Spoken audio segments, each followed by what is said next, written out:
অন্তর্বর্তী সরকার যত বেশি দিন থাকবে তত বেশি সমস্যা তৈরি হবে বলে মন্তব্য করেছেন বিএনপির মহাসচিব মির্জা ফখরুল ইসলাম আলমগীর। তিনি বলেন, অন্তর্বর্তী সরকার কোনো নির্বাচিত সরকার নয়, তাদের কোনো ম্যান্ডেট নেই।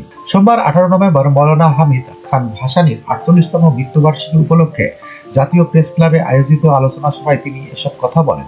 ফখরুল ইসলাম আলমগীর বলেন, সরকারের 100 দিন উপলক্ষে প্রধান উপদেষ্টার বক্তব্য নির্বাচনী কোনো রোডম্যাপ না থাকায় বিএনপি হতাশ। তিনি বলেন, নির্বাচন দিতে দেরি করলে মানুষ সন্দেহ করবে, সমস্যা বাড়বে। বিএনপি ক্ষমতায় আসুক আর না আসুক, নির্বাচন দিলে অর্ধেক সমস্যার সমাধান হয়ে যাবে। বিএনপি এই সরকারকে এখনো সমর্থন দিচ্ছে, কোনো প্রকার বাধা দিচ্ছে না। সচিবালয়ে ফ্যাসিবাদের দোসরদের বসিয়ে সংস্কার সম্ভব নয় বলে মনে করেন তিনি। যখনকার খবর তখনই দেখতে চোখ রাখুন সুন 24 টিভিতে। চ্যানেলটি সাবস্ক্রাইব করুন।